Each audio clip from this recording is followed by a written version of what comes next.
Good morning. I'm with Jim McDonald, CEO and president of Kootenay Silver. The symbol is KTN on the TSX Venture. Hey, Jim, how are you this morning? Great, Robert. How are you? Excellent. So La Cigarra is a project we discussed in some detail in our last conversation. And I saw on January 20th that you are doing a PEA on La Cigarra, and we're going to learn a lot more about that in Q2. Yeah, that's right. So the La Cigarra is one of the 4 silver deposits we have. And of course, everybody's quite aware of Columba. That's our new discovery. We've been drilling for the last 4 years. We've got a huge program underway there now to increase the resource size. But then with the silver busting out late last year, making new highs now, and this morning trading at $88 an ounce, our other assets are starting to look really, really interesting. And of course, La Cigarra is the first of those that we're going to go back to.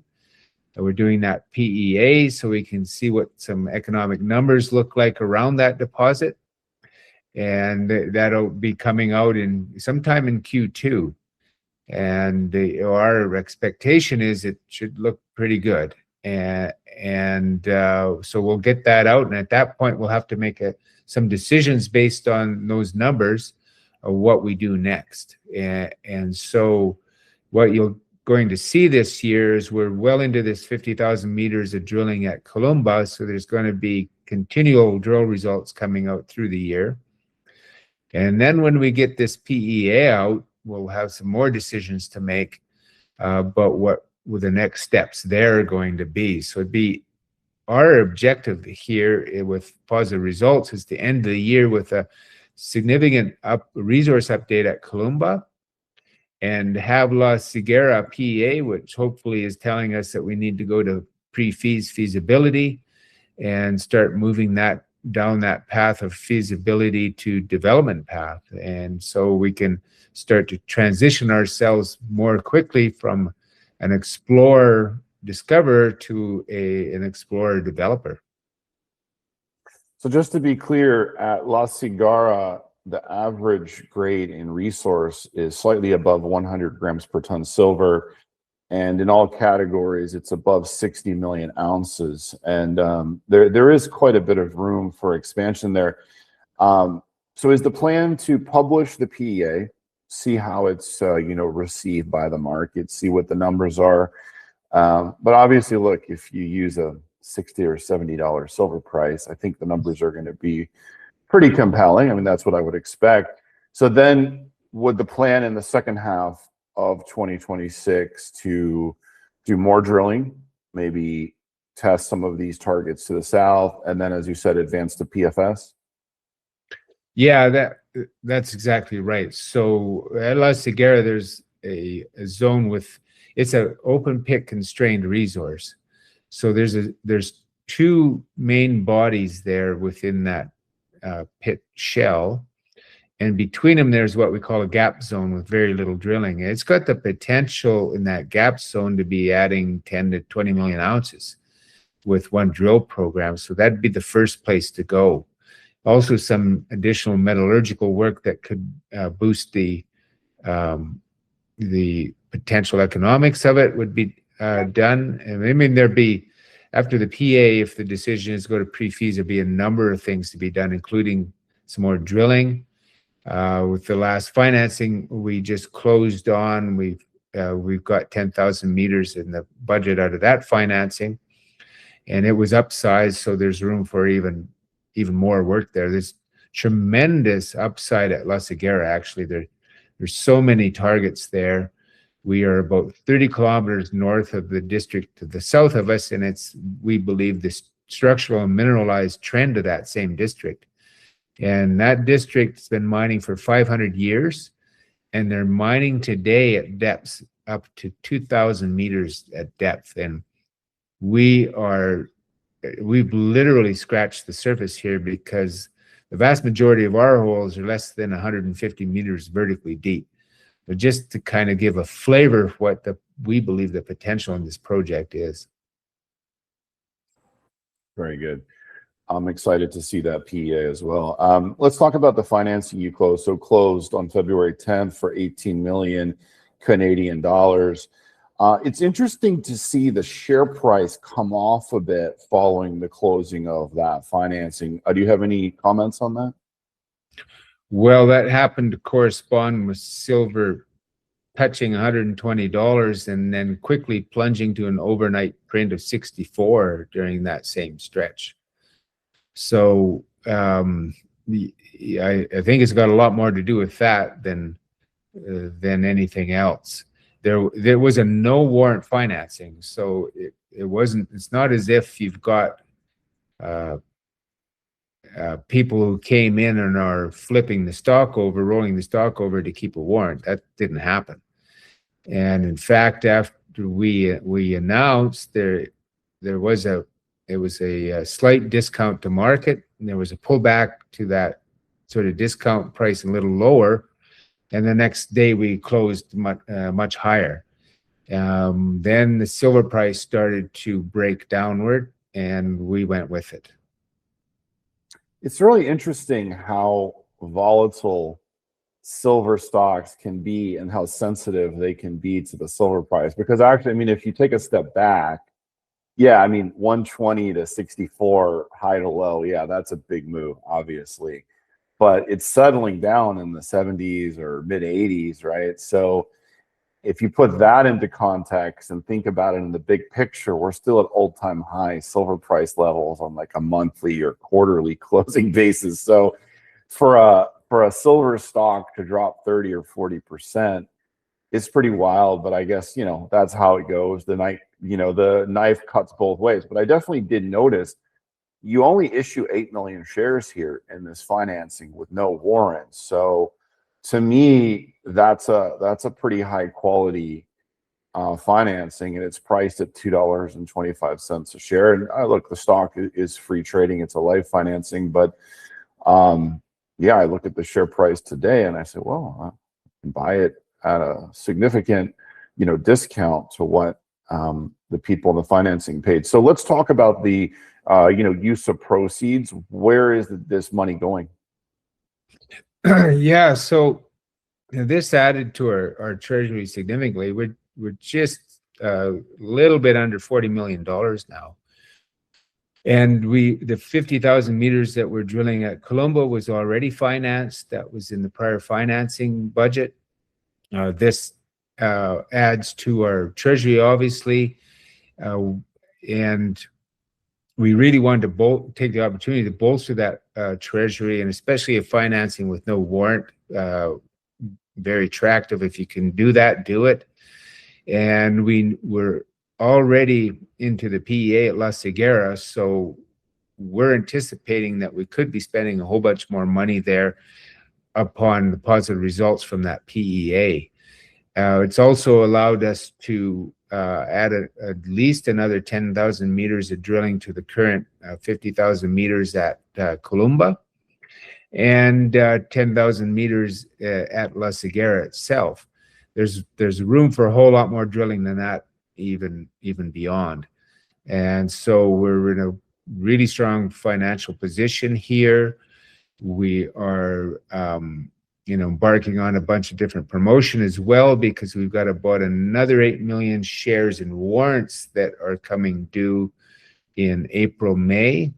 If we are successful in drawing those warrants in, it'll bring in approximately another $12 million to the treasury. So let's see what happens with that. And so with the work programs we got laid out, and even on a very much expanded program on La Cigarra, if that happens, we're in a great position here for, I'd say, the next 24 months anyway. So in early January, you announced more results from the D vein at La Columba, and also some step out expansion drilling at the Loopy corridor there. Can you tell us about those holes that you reported, and are we about to get another update? Yeah, so there'll be some drill results coming out pretty shortly here, some more. And those results that were put out they're all expansion holes. So basically what we're doing now is we put that resource out mid-year last year as the first resource on the project. All of the resource bodies are open for expansion. We hadn't found the edges of any of them. And so this program is a systematic grid type drilling program right now, just stepping out at 100 meters a time for, first of all, just to find the limits of what we already know we have. And we haven't gotten there yet. And the Lupe results are particularly interesting because it's a pretty lightly drilled area. And we're seeing some just excellent numbers coming out of that as we go a little bit deeper. And so obviously we're going to continue to do that. So the vast majority of the 50,000 meters that we embarked on here is just this grid style drilling till we find the edges of what we already know we have. And then we've got to go back to these other structures and the same structures where there's no drilling yet, or maybe a few holes and some positive results that need follow-up. So that will happen a little bit later. So lots of work going on. The drilling's focused on making what we have bigger. So hopefully by the end of this program, we can have we have a resource update, but hopefully we have a significant bump in the number of those ounces. That's our objective. So yeah, and that leads me to a follow-up question. So you're going to do all this drilling in 2026 at La Columba. It's already a pretty big resource. I think it's over 70 million ounces in total. 54 million at Columba. 54 million currently. Okay. Yeah. Where could this get you? Like all this, meterage. How many more ounces could this add to the resource? It could be, it could be an awful lot depending on how this thing turns out, the results are. But it'd be a positive result if we're sitting from 75 to 100 million on this next round. And then whatever it is, we'd take a look at that and decide whether it's ready for a PEA. Or if more drilling is the wiser decision at that stage. So there's going to be a number of decisions coming down on the two projects this year.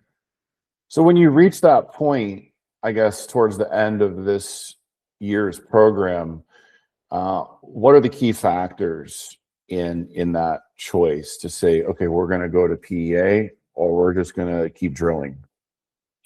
Yeah, so what we would look at, we'd hire a firm to just do an analysis, a desktop study, kind of, which is essentially be like a mock-up PEA, and to guide you on that. And that would basically tell you, well, you've got enough ounces now to support that, to support a capital build.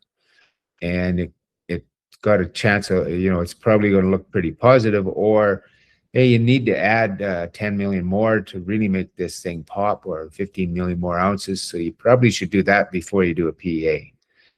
And so that's the basic decision matrix that we will have here by the end of the year. I see. And can you tell us a little bit about the parts of the project that have still been barely touched by the drill? Yeah, well, there is just an awful lot of vein structure there to look at.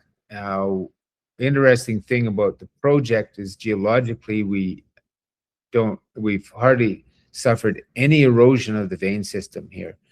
It's almost entirely preserved. It's almost hidden from view. The erosional low points on the property are just barely exposing the very top edge of your vein system. And so you're sitting in a bowl.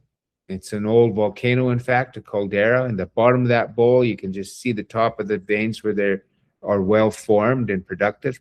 Higher up, they've just petered out. And so you're higher up, you might not see any vein at all. You might see a structure that the vein sits in. You may or may not have silver. In some cases, like on the D vein, it runs over a ridge top, and that ridge top is one of the highest points on the whole property. and we can barely identify the structure there. We're so high up. There's no silver in that structure. But we've got a drill hole about 300 meters under that high point, and it's a intercept of 98 meters of 211 grams silver drill length, with true width about half of that. And but at surface, you're not seeing anything. So our expectations are pretty high. There's a lot of structure here to be drilled. There's a lot we don't even see because you can't. And we're running a huge geophysical program over the project right now that's going to take a number of weeks to complete. That'll help us in some of these blind zones, as we hope, and also help us see what's happening further at depth, because these structures are still open to depth. And we've got the feeling that geologically we may be sitting on something a little different at depth here, because our recent drilling also encountered a molly gold porphyry style mineralization, fairly shallow in it, and given where we are in this vein system, it ought not to be there. So why is it there? It's just another complication. And so you like to see multiple different events on a project that it just geologically speaking, the more things that happen over time is the more opportunity to really have great deposits form. So we're quite excited about, first of all, let's find the edges of what we already have, and then excited to get on after that to these other targets that we haven't reached yet. That's very interesting to hear you talk about a potential porphyry there. Lots of room for more investigation. Jim, let's take a step back, and maybe you could give some value to the viewers about the silver sector more broadly, and not just about your company. When you look at other silver juniors, or even miners like a Hecla or something, what do you look for? Like, what's the most important thing that you look for as an investor in potentially buying a silver mining stock? So you've got, there's a number of key things to look at when you're looking at an exploration stage or a development stage project. You need to build. It's about profitability at the end. So a number of things of potential profit margins, so on a per ounce basis. So you want to have projects that are hopefully going to be in the lower quartile of production cost, for example. And what contributes to that? Well, a number of different things can contribute to it. You can have pretty low grade if you've got low mining costs and good recoveries. For example, in open pits. So open pit, quite low cost. If the metallurgy's good and you got good recoveries, and you don't have to do a lot of processing, then those costs are all lower and lower. So you got to look at that cost structure. That's where your economic studies really become important. So as a general, so you could have pretty low grades that are very profitable. When you're looking at vein systems, you want high grades and you want wide widths, of course. You can mine really narrow veins and be extremely profitable if the grade is really high. The Las Chispas mine that KOOYF bought from Silvercrest is an example. Their veins are like half a meter, 1.5 meters. The grades are really high. That's really narrow veins, but the grades are really high. Very profitable mine.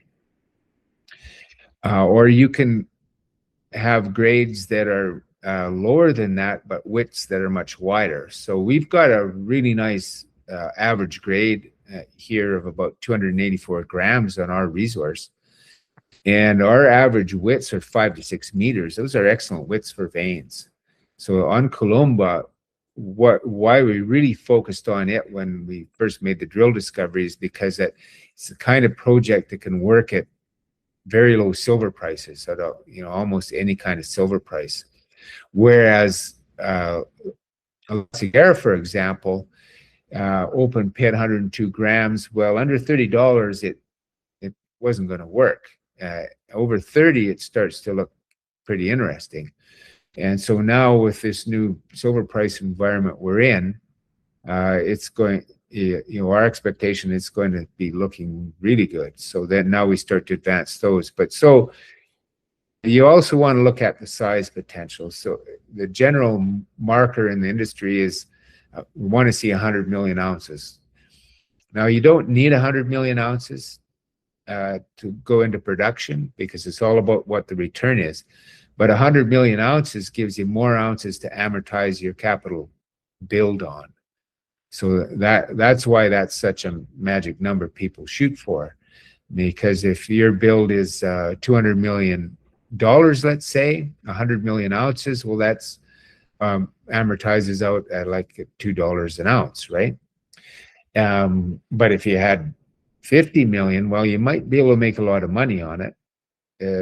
But it just depends on the other metrics. So a general rule of thumb, you want to, on a vein, you want to see good widths, and you want to see the grades like exceeding 150 grams. That's a kind of a 150 to 180 is a real mining cutoff grade in Mexico for underground veins. So those are the basic things to look at. Also look at the political risk or other risks, permitting risks, those kind of things as well. So you want to be in jurisdictions that are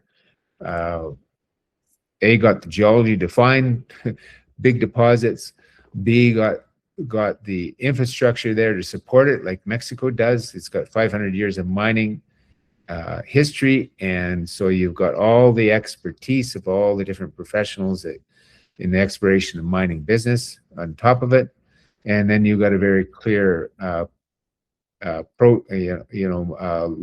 ownership process there in Mexico as well. So those are all the things that you look for in any company. Very good. Thank you for that. When you talk about vein width, I know this is an area that a lot of investors get caught up on. Sometimes they see a company report like a half meter of 1,000 grams per ton silver, and they immediately say, oh, that's too narrow. A half meter is too narrow. But when you're talking about 1,000 grams per ton silver, well, the grade kind of makes up for the width there. So when you say good widths, what are you talking about? Are you talking about 2 meters, 3 meters? You know, like how thick is good? 2 meters plus is a really nice width. And like there's mines like Utopia, the average width there is less than half a meter. And that's been operating for a long time in Mexico. You see it reporting 30 centimeter, 40 centimeter widths.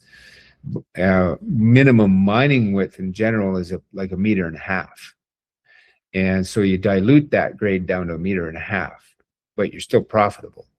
So it's can be pretty narrow, like Las Chispas. Some of those intercepts are quite narrow, but very high grade. And if you dilute them to a minimum mining width, and the grade is still strong enough to be over cutoff and make a good return, then it's perfectly fine. So it's about the grade and it's about the width, also the continuity. So you've got to have good continuity on these veins too. It's one of the things at Columba, we got excellent continuity. That's why we're able to put resources together with drilling that's 100 meters apart. That's a long way for a vein, a wide separation. But our independent QPs who did that resource remarked on the continuity of these structures. So really positive for us. And then also another thing that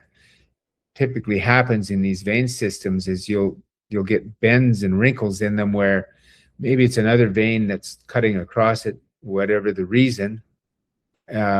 You get a fattening in the vein zone, and usually it's where you get an extensional opening. So it'll curve for some reason. You'll get an opening literally like this. The structure will move and it'll pop open, and those form these shoots. So, and we're seeing that for sure in the D vein. We definitely see that, and we're getting zones in there like that 98 meter intercept. your true width is going to be over 40 meters in that particular area. That's incredible to think about. So when you're developing zones within it, that's a real positive feature to have when you're getting developing a mine, because those areas you can go in for relatively low cost and an amount of time, break open an awful lot of rock and get a payback quite quickly.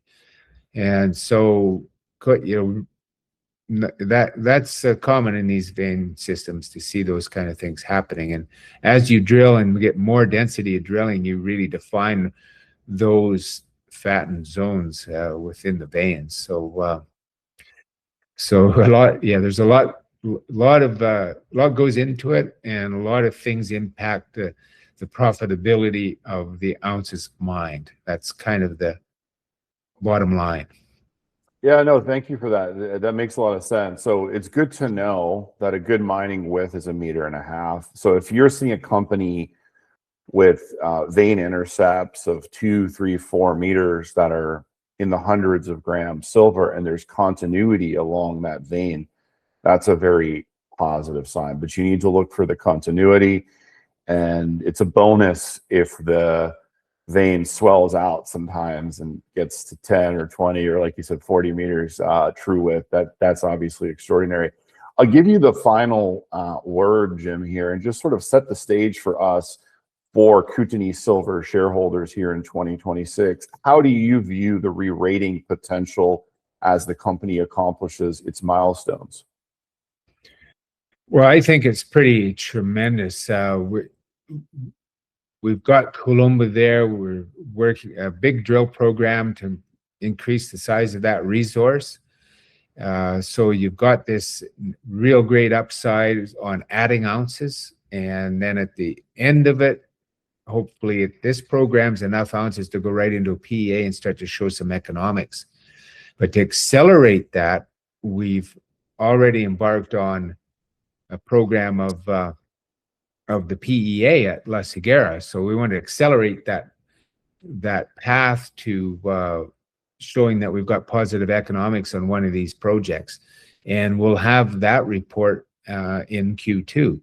So it'll be really great, but later on in this year, to be showing the investment community in the industry that, hey, we got a project here that looks like it's going to work. We're turning ourselves from an explorer to a discoverer to a explorer developer. And that'd be a really great place to be in by end of year. Jim, thank you so much for your time. Yeah, thank you, Robert. Appreciate it.